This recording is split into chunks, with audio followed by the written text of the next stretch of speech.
네, 관련해서 오늘 소집된 12구 참사 국정조사 특위회의 이야기 좀 한번 나눠보도록 하겠습니다. 특위위원이죠. 용해인 기본소득당 의원 전화로 만나보겠습니다. 나와 계시죠, 의원님? 네, 안녕하세요. 예. 용혜인입니다. 오늘 오전에 회의 열리는 거 맞죠? 네, 오늘 10시 반에 국조 특위 전체 회의가 소집되어 있습니다. 일단 그러면 오늘 회의에서 본조사 일정이라든지 증인 채택 문제가 모두 논의가 되는 겁니까? 네, 일단 본조사 일정 그리고 증인 채택 논의까지 오늘 시작하는 것으로 저는 알고 있고요. 일단 이번 주에 오늘 이제 전체 회의를 열어서 예. 증인 참고인 채택하고 일정을 확정하고 나면 이번 주부터는 현장 조사를 시작할 수 있을 것 같습니다. 근데 좀 이제 가장 궁금하고 또 가장 우려되는 부분이 증인 채택 문제인데요. 네. 만약에 국민의힘 위원들이 합류를 하지 않으면 설령 증인 채택을 했다 하더라도 이 증인들이 출석을 하겠느냐라는 문제가 지금 제기가 되고 있거든요. 이 점은 어떻게 봐야 될까요? 사실 그 문제 때문에 네. 45일이라는 짧은 기한에도 불구하고 야3당이 지금까지 여당과의 협의를 계속해 온 것입니다. 네. 최대한 국정조사가 원만하고 또 제대로 잘 될 수 있도록 지금까지 이제 야3당이 여당과의 대화에 끈을 놓지 않고 왔던 것인데요. 이제는 물리적인 한계에 달했습니다. 네. 사실 이 짧은 45일이라는 국조 기간의 절반 이상이 흘렀고 이제 국정조사를 시작해야만 하는, 그래야 최소한 1월 7일 안에 1차적인 마무리를 할 수 있는 물리적 시한이 이미 지나갔고요. 네.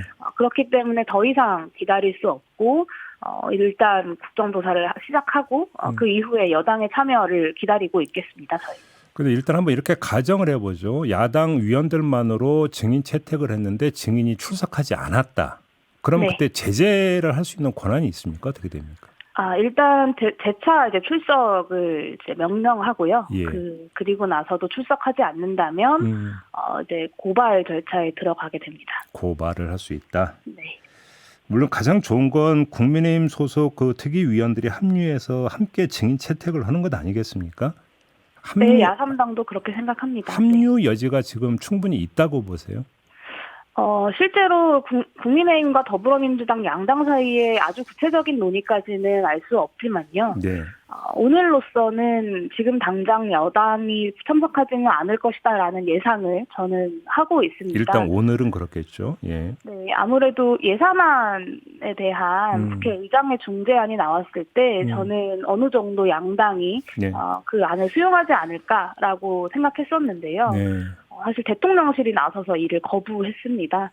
전반적으로 그 어떤 협치와 소통도 하지 않겠다. 단 하나도 자신들이 원하지 않는 것은 내어주지 않겠다라는 의지로 보이기 때문에 예. 저는 사실 국정조사에 대해서도 많은 분들이 주호영 원내대표는 의지는 있는 것 같다. 국토는 해야 된다고 생각하는 것 같다. 아니면 국정조사를 안 들어올 수 없을 거다라고 예상하시지만 저는 대통령실의 의지가 강하게 반영되고 있기 때문에 국정조사에 참여할 의지가 사실은 전혀 없는 것 아니냐 이렇게 좀 보고 있습니다. 그러면 지금 의원님 진단에 따르면 설령 예산안이 처리가 된 후에라도 국민의힘에서 안 들어올 가능성이 있다 이런 말씀이신가요? 정리하면?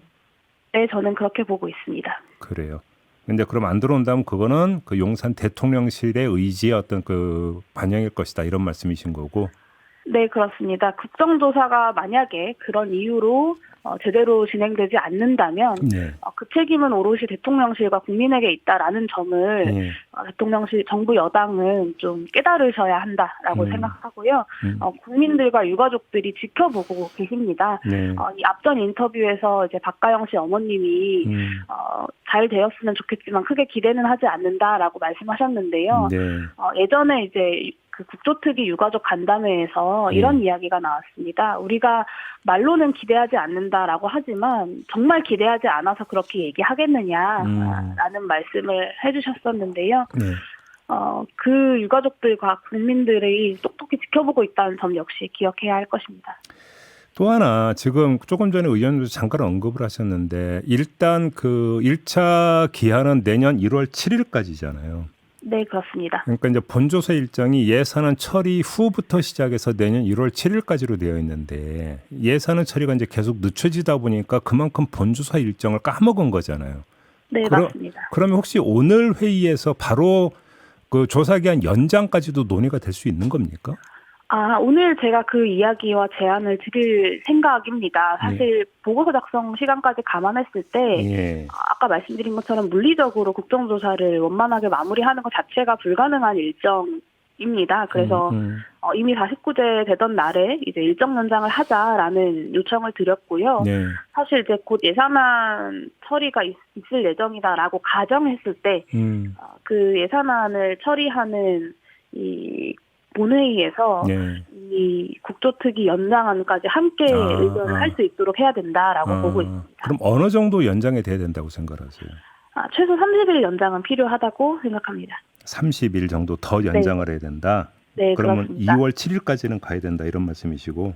네, 그렇습니다. 그래야 현장 조사도 좀 충실히 할 수 있고 그리고 그 기간 보고와 청문회 역시 시간에 쫓겨서 최대한 줄여서 하는 것이 아니라 좀 충분히 할 수 있다는 생각이 들고요. 또 한 가지는 국조특위 활동에서 가장 중요한 게 이 중요한 것 중에 하나가 전문위원들의 활동입니다. 근데 사실 지금까지 전체 회의가 두 번째 전체 회의가 열리지 못하면서 증참고인 채택과 일정 채택뿐만 아니라 이 전문 위원들의 채택도 이루어지지 않고 있습니다. 예. 그래서 그 제대로 된 좀 깊이 있는 국정조사를 위해서는 이 전문위원들을 얼른 채택하고 또 이분들이 제대로 활동할 수 있도록 제대로 조사할 수 있도록 하는 것이 반드시 필요하기 때문에 그런 의미에서도 연장이 반드시 필요하다고 생각합니다. 그 저번에 그 유족분들이 그 전문위원 그 관련해서 유족들의 의사가 반영이 돼야 되는 부분들을 요구를 한 바가 있지 않습니까?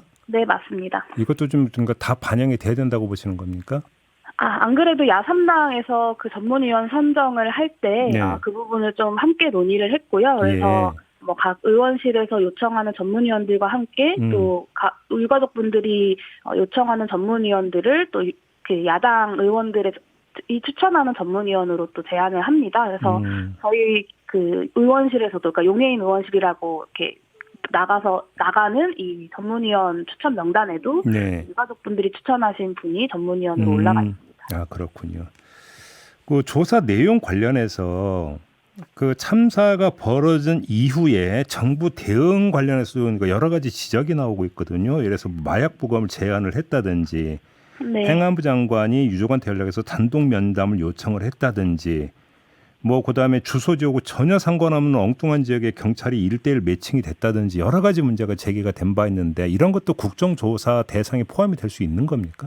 네, 당연히 들어갑니다. 사실 윤석열 정부가 참사 이후에 보여줬던 모습은 제대로 된 사과도 없었고 진상규명에도 소극적이고 그리고 피해자에 대한 인도적 지원도 거의 없이 사실 보상금만 들이미는 모욕적인 행정의 연속이었습니다. 그래서 이 과정이 피해자들의 어떤 치유와 수습 과정에 적절한 행정이었는지 반드시 책임을 물어야 하고요.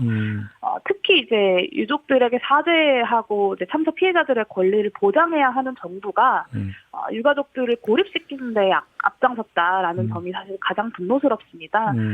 이 보상금 이야기로 이제 유족들에 대한 불필요한 사회적 논란들을 만들어내고 사실 유가족 간 연락처 공유를 불가하다는 매뉴얼을 만들어서 유가족 간 소통을 고의적으로 차단했다라는 의혹이 있고요.